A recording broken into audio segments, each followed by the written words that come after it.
Pozdravljeni na besedni postaji. Besedna postaja so pogovori o knjigah, ki so šle v založbi Filozofske fakultete. Moj današnji sogovornik je Matej Petrič, kolega zgodovinar, tako da bo tema seveda povezana z neko zgodovinsko temo. Pogovarjali se bomo o njegovi knjigi, ki jo imamo tule, torej o cerkveni zgodovini Rufina. Najprej nekaj besed o avtorju, toliko, da vemo, kdo se s kom pogovarja. Matej Petrič je študiral na Filozofske fakulteti, kjer je prišel do zaključka vseh študijev, torej do doktorata znanosti leta 2023. Njegova dizertacija je pravzaprav povezana s to knjigo. Vprašanje bom postavil Bojan Balkovec. Knjiga govori o Rufinu. Njegovo delo, cerkvena zgodovina, je torej najna tema.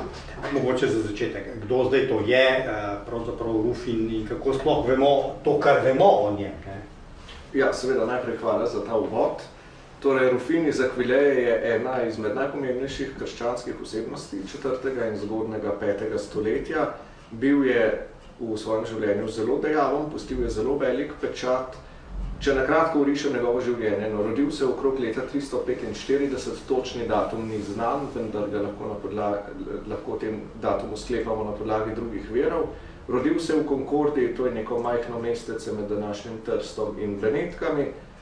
Potem se je šolal v Rimu. Rim v tem obdobju ni bil sicer več cesarska prestolnica, vendar pa je bilo to še vedno mesto kulture, še vedno simbolno središče cesarstva in vse boljše družine so pošiljale svoje otroke v Rim na to osnovno šolanje, oziroma danes bi rekli kot nekakšna srednja šola in fakulteta. V tem času se je seznanil tudi s Hieronimom, drugim zelo slavnim kristjanom tega obdobja. Potem je nekaj časa bival v Aquileji, to je eno izmed najpomembnejših mest pozne antike v severnem Jadranu. Tam se je zelo navdušil za asketsko življenje, kar je bilo v tistem času kar moderno na zahodu, no, če dalje bolj so se kristjani zanimali za te bolj, recimo temu, nekonvencionalne oblike, za odpoved posvetnega življenja, za meniško življenje celo. No in tam v Aquileji je delovala manjša skupina asketskih kristjanov pod vodstvom prezbitra Kromacija, ki je kasneje postal akvilejski škof. Člana te skupine sta bila tako Rufin kot Hieronim.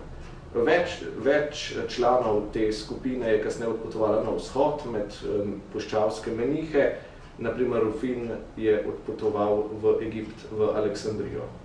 Ravno ko je prišel v Aleksandrijo, to je bilo okrog leta 373, je tam vladalo preganjanje, namreč v Aleksandriji je bil tedaj arijanski oziroma heretični škof Lucij, ki je preganjal ortodoksne kristjane in ortodoksne menihe. Tudi Rufin je osebno doživel to preganjanje. So bila pa ta leta, ki jih je prebil v Egiptu, za Rufina formativna. Tedaj se je dobro naučil grščino, tedaj je bil tudi študent pri Didimu Slepem, ki je bil slavni učenjak, ki je deloval v Aleksandriji. Rufin se je tudi osebno srečal z puščavskimi menihi in skupaj je v Egiptu preživel kar več let. Zatem zapusti Egipt in se naseli v Jeruzalem, kjer na Olski gori nekaj časa vodi samostan skupaj z Melanijo starejšo, eno izmed najbogatejših aristokratin 4. stoletja. Potem pa se iz še vedno ne čisto znanih razlogov odloči, da se bo vrnil v Italijo, vrnil v rodno domovino, tako rekoč, in okrog leta 397 pripluje nazaj v Italijo, se naseli najprej v Rimu, potem nekaj časa biva v samostanu Pineti, južno od Rima, in se vrne v Aquilejo. Na koncu, zaradi različnih razlogov, Aquilejo zapusti, se ponovno naseli v Rim in se pred Goti umakne na Sicilijo, kjer umre 411. In v bistvu, če še bilo pojemno njegovo življenje, se da nekako razdeliti na dva dela. Prvi del je ta do povratka v Italijo, se pravi od 345 do 396-97. Iz tega obdobja ni znano nobeno Rufinovo delo, zdi se, da ni ustvarjal, oziroma kar je pač ustvarjal, se ni ohranilo. Potem pa ta zadnja leta njegovega življenja, od 397 do 411, je pa res to obdobje, ko začne svojo plodovito dejavnost kot avtor, je avtor več del, predvsem pa je pomemben kot prevajalec grških teoloških traktatov, se pravi z grščine v latinščino je prevedel številna dela. Kako vse to vemo o njem po življenju? vemo na podlagi različnih verov, nekaj vemo zaradi Rufina samega, ker se je zapletel v neke teološke spore, je napisal tudi 2 apologiji, eno proti Hieronimu in eno za papeža oziroma škofa Anastazija, se pravi nekaj podatkov o teh 2 apologijah. Sicer pa je na srečo se Rufin posluževal te prakse, da je pri veliki večini svojih del dodal uvode in v teh uvodih ponavadi napiše, za koga je to delo in nekako lahko tudi sklepamo, kdaj je nastalo. V enem izmed svojih prevodov, v prevodu Origenovih homelij k pismu Rimljanom, je tudi katalog Rufinovih del, tako da lahko na podlagi tega kataloga vidimo, kako so si prevodi sledili v sosledju. Se pravi, to je, kar je znano iz Rufinovih del.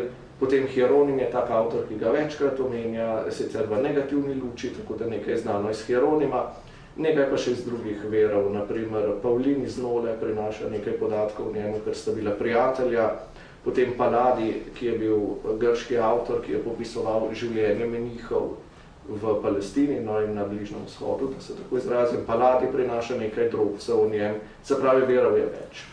Si rekel, da je imel malo popisa svojih knjig, je imel to praksa ali se je samo reklamiral? V bistvu niti ni bila praksa, no, dejansko je, ja, dobro vprašanje je šlo za samo reklamo, nekako je pač zapisal, kaj je do takrat prevedel, no in je prav tako napisal še nekatere želje, kaj želi prevesti, vendar pa mu vsega ni uspelo, ker to izhaja že iz te zadnje faze njegovega življenja, no, ko se je nazaj pomikal iz Aquileja proti Siciliji. In dejansko iz teh zadnjih uvodov vemo tudi, da mu je nagajalo zdravje, da je imel slabe oči in potem je pač leta 411 umrl. Lahko, da ni reklama, sem jaz malo nesramno rekel, ampak ja, ne, na nek način. Ja. Ampak mogoče pa pravzaprav hotel pokazati, kaj vse je že ustvaril, tako da je kredibilen.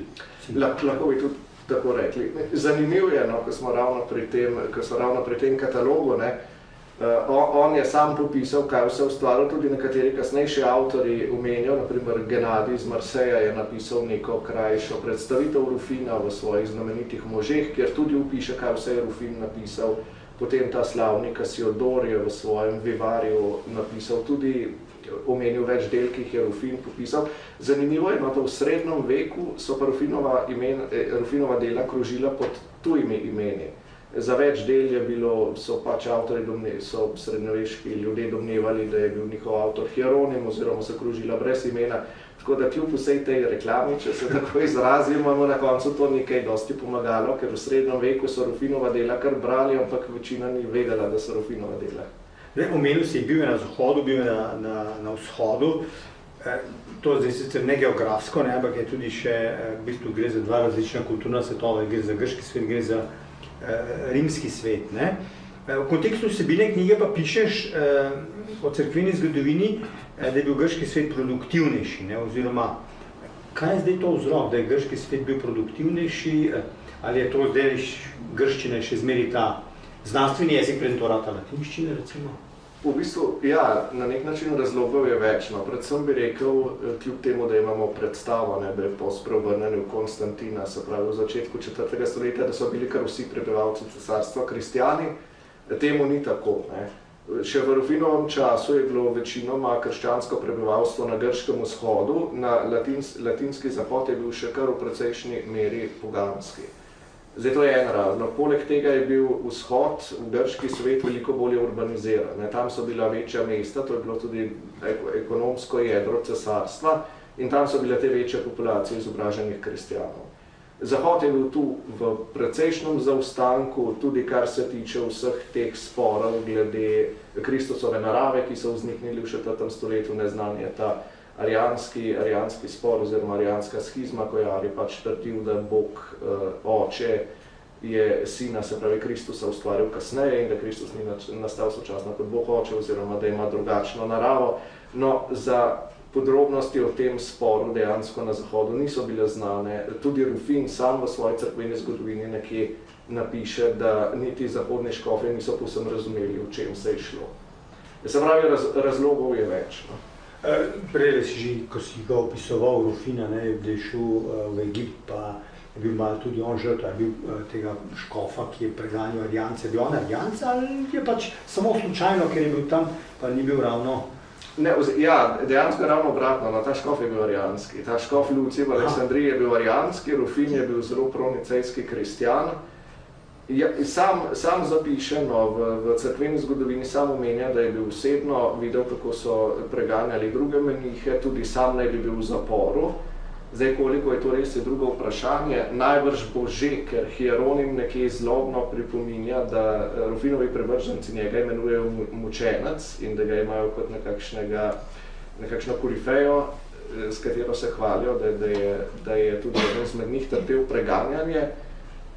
Tako da ja, osebno, Rufin je osebno doživel neko obliko preganjanja, ni pa jasno, kako zelo močna je bila to. Prej si že omenil, koliko je napisal, da se je rekla zahvalil, recimo, da je, ali pa pustimo to besedo, mogoče ni ravno. Ponosen je bil na svoje delo. Tako, je pokazal, kaj vse sem že ustvaril. Zdaj, ta njegova cerkvena zgodovina obsega 11 zvezd, knjig. Pa dajmo najprej mogoče tehnično, kaj zdaj to je, ker knjiga, to je danes je to razumljeno, ampak kaj je takrat, koliko je to po obsega, se da to mogoče neko predstavo nam dati? Ja, zdaj, to je ostanek še iz tega začetka grškega in latinskega literarnega ustvarjanja, ko je bilo dejansko, so bili teksti zapisani na zvitke, na papirusne zvitke in en tak zvitek je bil ena knjiga. Zdaj, te zvitki so lahko variirali po dolžini od kar precej metrov do zelo kratkih zadev. Potem se je pa ta delitev del na posamezne knjige ohranila skozi vso antiko, če tudi je bilo danes bi temu mogoče bolj rekli daljša poglavja. V primeru Rufina, recimo, da je ena knjiga tam nekje 40 do 50 sodobnih natisnjenih strani. Ta Rufinova cerkvena zgodovina je zdaj ali se naslanja, ali je predpis to Eusebija? Govori o tistih prvih 9, 12 dodal, tistega kršen stavek kasneje. Torej, je zdaj on avtor ali je on prevajalec? Ja, pri Rufinu nikoli ni povsem preprosto. No, Rufin je dejansko imel neko svojstveno metodo prevajanja, ki jo je uporabljal čisto pri vseh delih praktično. Se pravi, on nikoli ni samo dobesedno prevajal, ampak je vedno svojo predlogo tudi spreminjal ali pa dopolnjeval. Pri cerkveni zgodovini je tako, kot si že sam nakazal, je vprašanje sestave te zgodovine kar komplicirano. Se pravi, Eusebij je napisal 10 knjig cerkvene zgodovine v grščini. 9. in 10. knjiga sta mogoče vsebinsko bili za Rufina precej nezanimivi, zato je pri svojem delu te dve združil in torej teh Eusebijevih 10 knjig prevedel v 9 knjig, ki ima je dodal še 2 svoji. Vendar pa teh 9 knjig ni samo prevod, poenostavljal je jezik, kjer se mu je zdel preveč zakompliciran, dodal je tudi številne informacije o mučencih ali o krajih, ki jih je osebno obiskal, ki jih ni pri Eusebiju. Se pravi, Rufin ni zgolj prevajal, ampak je uporabil tudi druge vere in s tem dopolnil Eusebijevo besedilo. Je pa v osnovi to vendarle še vedno prevod. To se pravi, rečemo, da je prevod, ali pa rečemo, da je to Eusebijeva zgodovina, cerkvena zgodovina po Rufinu. Lahko bi tako rekli. Ja, vsekakor je popolnen prevod, ali posodobljena izdaja, mogoče bi se lahko izrazili. Kaj pa zdaj te dve deleta, 10. pa 11. knjiga, to je zdaj pa čist avtorstvo Rufina? To je pa, recimo temu, čisto Rufinov dodatek. Glede avtorstva se tudi malo zaplete. Šmed, spet. Ponovno, to je vedno tako. Je bil pa Rufin tako ferno, če se izrazim, da je jasno zapisal, kaj je njegov dodatek in kaj je Eusebij. To je napisal tako v začetnem uvodu v samo delo, kot tudi po zaključku prevoda Eusebijevega dela je neka kratka notica, kjer zapiše, da sem je zgodovino napisal Eusebij iz Cezareje, kar sledi je moje. Seveda, Rufin se je opiral na vere. Tudi sam omenja, da je uporabljal tako pisne kot ustne vere, tako da tisti dodatek v 2 knjigah ni čisto njegov. Morebiti pa namiguješ tudi na ta spor, ki je vzniknil pred kakimi 100 leti, ko je nemški filolog Anton Glas postavil tezo, da je v bistvu Rufinov dodatek v celoti neizveren in da gre zgolj za prevod neke neohranjene grške zgodovine Gelazija iz Cezareje. Zdaj, to točno vprašanje je zelo kompleksno. Do neke mere lahko rečemo, da je nam vplivalo tudi dejstvo, da je Rufin bil vedno dojet kot nekakšen inferioren avtor in se ga ni jemalo resno, zato se je vedno iskalo neke druge vere za to delo. Tudi Zdaj, to vprašanje še vedno ni dokončno razrešeno, no, lahko pa rečem, da tudi tisti, ki trdijo, da je Rufin uporabljal Gelazija iz Cezareje, so vendarle prišli do zaključkov, da to ne velja za obe knjigi, ampak da je dejansko za 10. knjigo bi lahko uporabil Gelazija iz Cezareje, za 11. pa največ. Te dve sta tudi, kako bi rekli, strukturno malo drugačni, ne? Tukaj ima zdaj nekega 2 junaka, v vsaki knjigi en junak. Ja, res je. Drugačni sta iz več razlogov. Po eni strani to, k čemu se vam še vrnem, to vprašanje junakov, po drugi strani pa tudi, če pogledamo Evzebijevo zgodovino. Evzebij je teh svojih 10 knjig dejansko koncipiral kot zbirko originalnih dokumentov z nekakšnim umestnim pojasnilnim tekstom. Se pravi, Evzebiju se je res šlo za to, da bi predstavil originalne vere za zgodovino krščanstva. Pri tem je bil dokaj objektiven, čeprav v zadnjih knjigah, kjer je časovno bliže svojemu času, se pokaže subjektivnost kot pri vseh ljudeh, ne, ki je bil samo človek. No, Rufin se je popolnoma odpovedal temu konceptu, v teh 2 knjigah ne prinaša nobenih izvirnih dokumentov, razen kanonov Nicejskega koncila, sicer pa gre bolj kot ne za številne čudežne zgodbe, ki jih opisuje.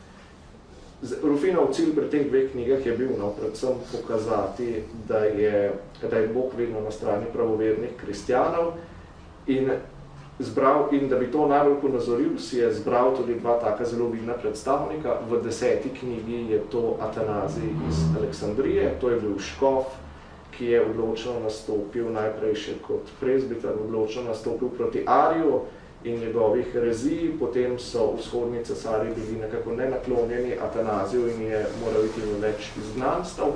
Se pravi, v 10. knjigi je nekako zgodba Atanazija, ki se pojavlja skozi več poglavij. Rufin predstavi te čudežne elemente, kako je ubežal vojakom, ko je nekoč plul po Nilu in ga je srečala rimska vojska na neki ladji in potem je Atanazij se nekako preoblekel in so vojaki šli mimo. Rufin omenja, kako se je skrival v neki cisterni z vodo zelo dolgo časa. Skratka, neke čudežne zgodbice, katerih namen je pokazati, da je imel Atanazij vendarle prav, da je Bog vedno stal na njegovi strani in je bil s tem tudi po smrti nagrajen, se je postal božji mučenec, kot mu pravi Rufin, če tudi ni umrl mučeniške smrti. No. V 10. knjigi pa je malo drugače. V 10. knjigi je junak oziroma ta zelo pomembna oseba, ki ključno vpliva na dogajanje cesar Teodozij. Moramo imeti v mislih, Rufin je svojo zgodovino te 2 knjigi napisal okrog leta 402-403, Teodozij umrl leta 395, torej so bili to nedavni dogodki.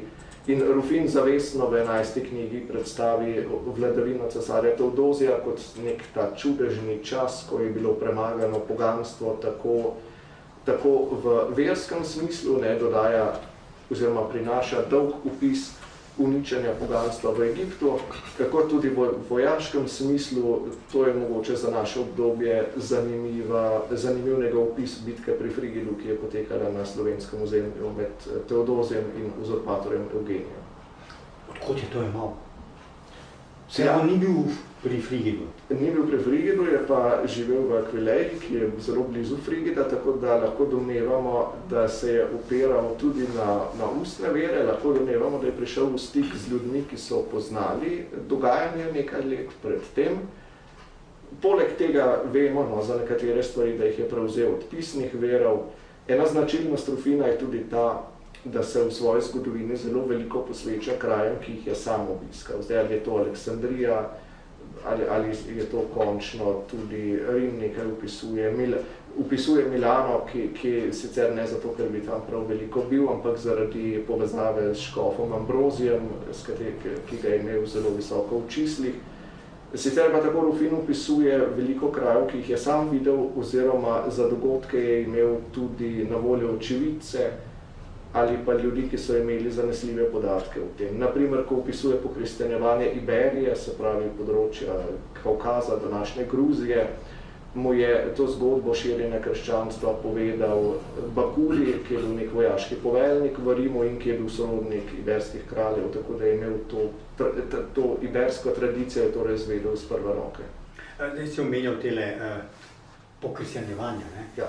Menda je to Rufin drugače, temu več namenja prostora, kot kaj je. Res je, pri Eusebiju se to niti ne pojavlja. Eusebij ima to klasično zgodbo, da so si pač evangelisti med seboj razdelili svet in potem je vsak odšel na svoj konec oznanjati novo vero. Rufin pa prinaša 3, recimo temu srednje dolge pasuse o pokristjanjevanju Aksuma, to je področje današnje, recimo temu Eritreje in Etiopije, potem pokristjanjevanje Iberije, kar sem že omenil, in pa neke dogodke v zvezi s širjenjem krščanstva med Saraceni, torej na tem mejnem področju med Palestino in pa arabsko puščavo.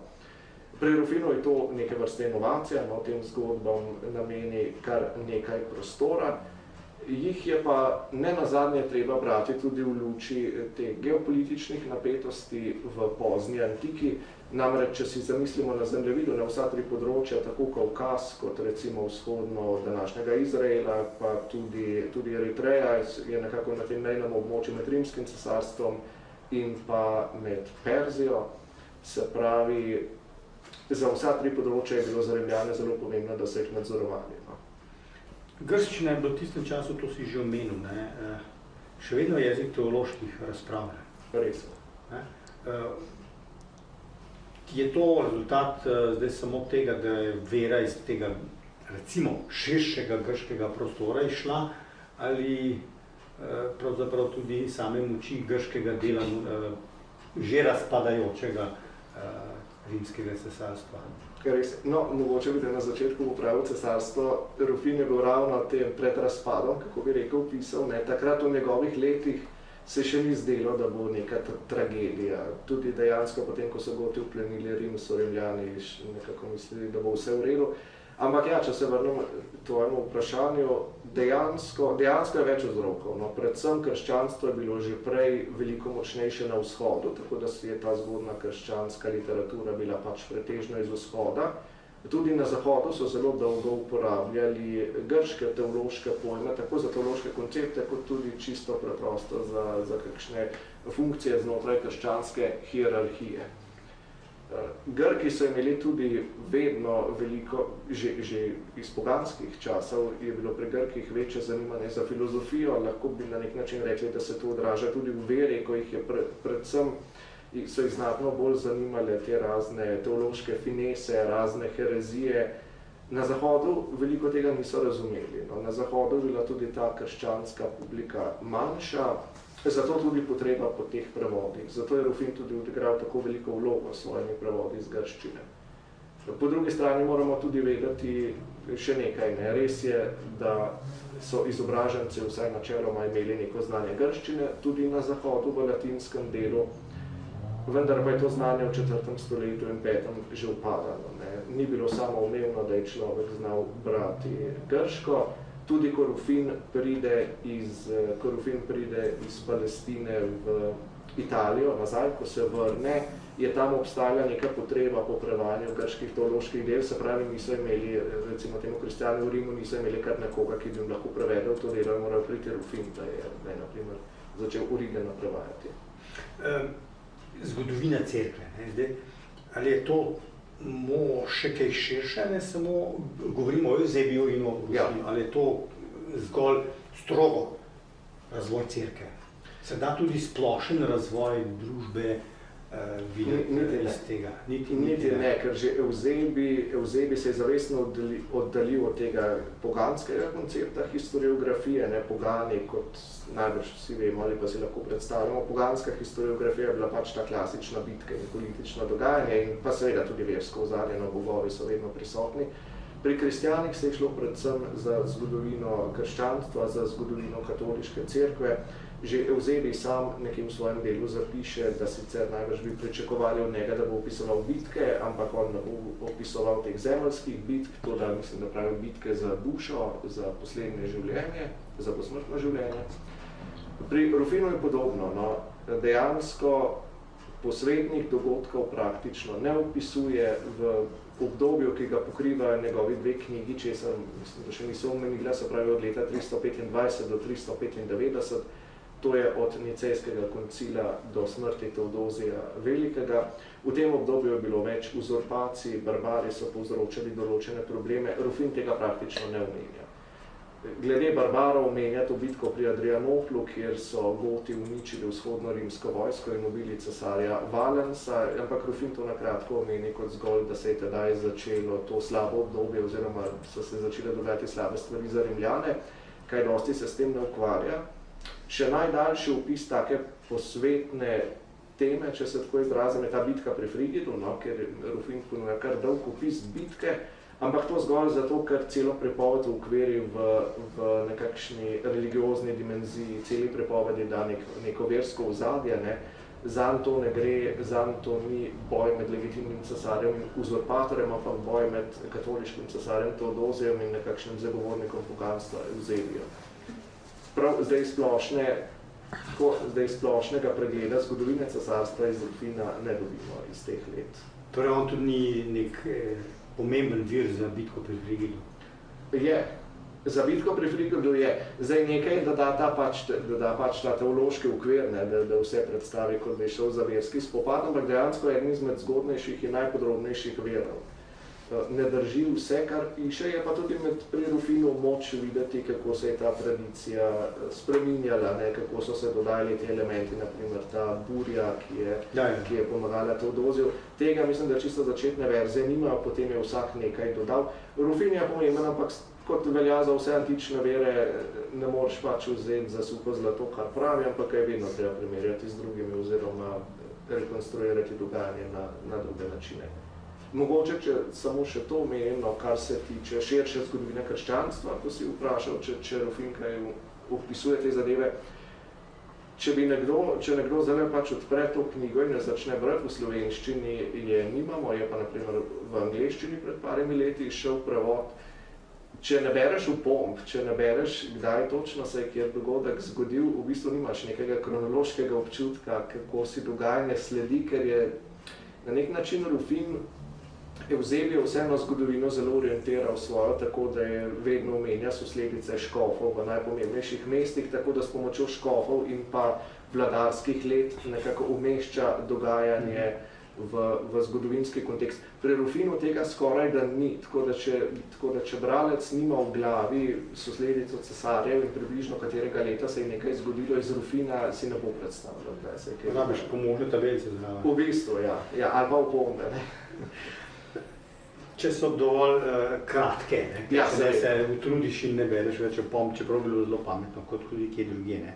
Morda zdaj za zaključek prijem še malenkost pogleda tudi knjigo, čisti tehnično, ne.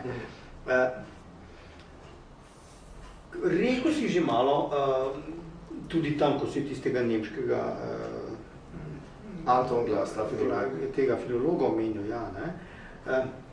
Da je menda Rufin do 16. stoletja je zvezda, knjižnih trgov, bi rekli, sodobno, ne.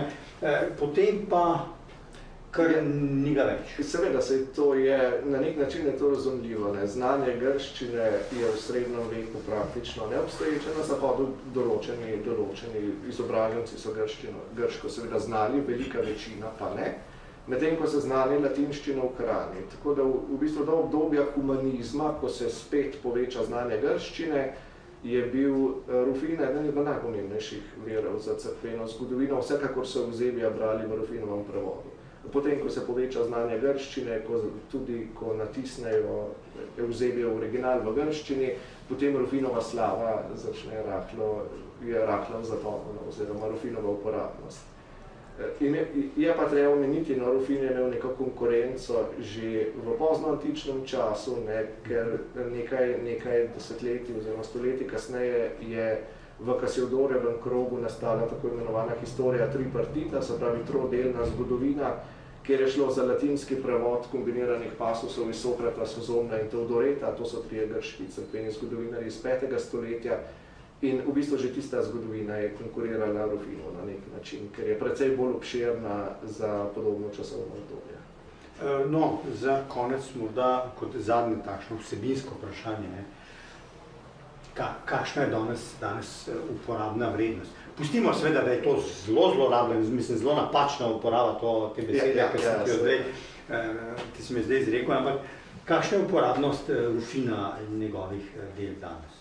Razen seveda primerjalnih analiz. Ja, kot čisto zgodovinski vir ga je treba s previdnostjo uporabljati kot vsakega, ne, tudi zaradi načina pisanja, zato ker, kot sem omenil, ni originalnih tekstov, ker se res osredotoča na zgodbice o čudežih. Na prvi pogled mora biti ni uporaben, bolje morda uporaben kot nekak nuljiv pogled v to, kako so kristjani tedaj funkcionirali, v to, kar je bilo popularno pri zahodnih kristjanih, kako so sami videli to svojo preteklost oziroma teh nekaj desetletij predhodnega dogajanja.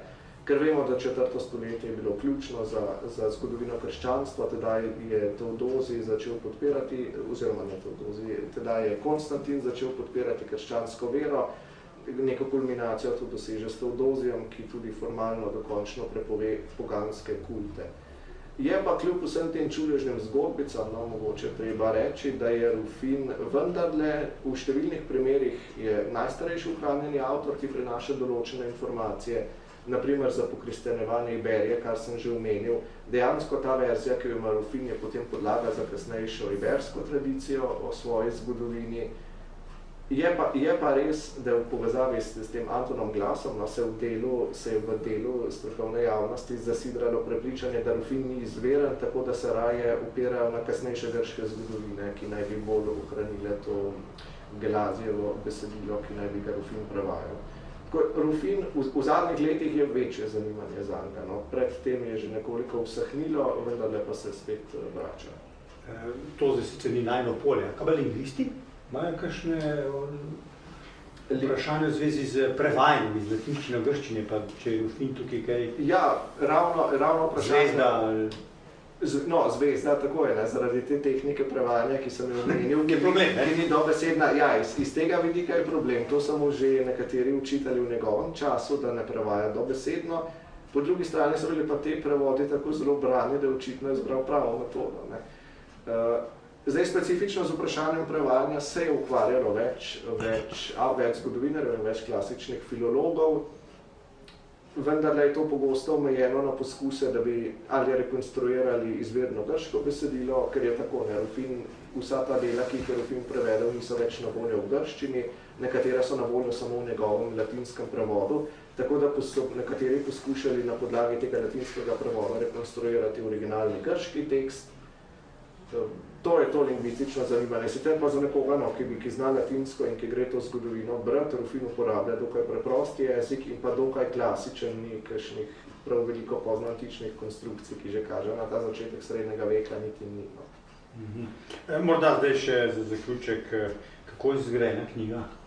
Ja, knjiga je zgrajena, na začetku je, moram že sam pogledati, malo kazano, na začetku je torej nek tak splošen pregled novejše znanstvene literature, oziroma začnem že tam v 16. stoletju kot neko zanimivost, pregled starejše literature, potem je nekaj v Rufinovem življenju in delu, sledi predstavitev Evzebijeve cerkvene zgodovine, ravno zato, ker se Rufin tudi v teh dveh dodatnih knjigah, česar mislim, da niso omenila, se zelo zgleduje po Evzebiju. V bistvu Evzebij je na začetku svoje cerkvene zgodovine napovedal več nekih ključnih tem, ki se jim posveča bolj kot ne skozi vseh 10 knjig.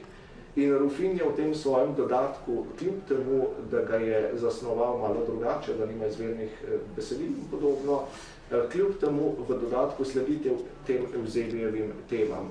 Torej, ker se zelo navezuje na Evzebija, sem dodal poglavje o Evzebijevi cerkveni zgodovini, največ je pa seveda posvečenega potem Rufinovi cerkveni zgodovini, vprašanju avtorstva, o čemer sva že nekaj povedala, ta Glasova teza in potem kritični pretres teh mnenj, ali je zdaj Gelazij res napisal neko zgodovino, ki jo je potem Rufin prevedel ali ne. Potem sem se pa posvetil izbranim Rufinovim temam, vsem se nisem mogel, ker bi sicer preveč obseg narasel, ampak predvsem je to vprašanje apostolskega nasledstva, potem zanimiva je usoda Judov. Rufin prinaša zelo zanimivo zgodbo, da so v obdobju cesarja Julijana, ki je bil pogan, Judje želeli obnoviti tempelj v Jeruzalemu, kar bi bila neka simbolna zmaga nad kristjani, vendar pa se zgodi serija čudežev, ki dokažejo, da je Bog pač krščanski Bog ta edini pravilni in Judje templja ne obnovijo.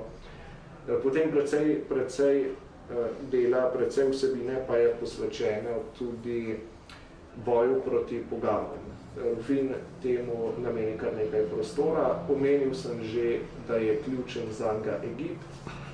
Ima zelo dolg popis dogajanja v Aleksandriji in uničenja slavnega svetišča Serapej. Neka druga plat te protipoganske medalje, če se tako izrazim, pa je ta bitka pri Frigidu, ki jo Rufin predstavi kot neko vojaško zmago nad krščanstvom.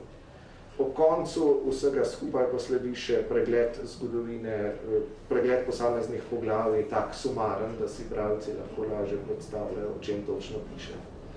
Morda čisto predno zaključujeva, kako so čudeže razlagane. Seveda, stvar je, da to ni bila znanstvena razlaga. Ja. Kako so zadevo, ker čudež je kar vse, pa neka stvar pa po logiki Čudež je lahko številna stvar. Zdaj, kar se specifično Rufina tiče, kakšne razlage za to ni. Naprimer, pač nekaj se zgodi in Rufin to predstavi na tak način, da bralci jasno razumejo, da je to Božje znamenje.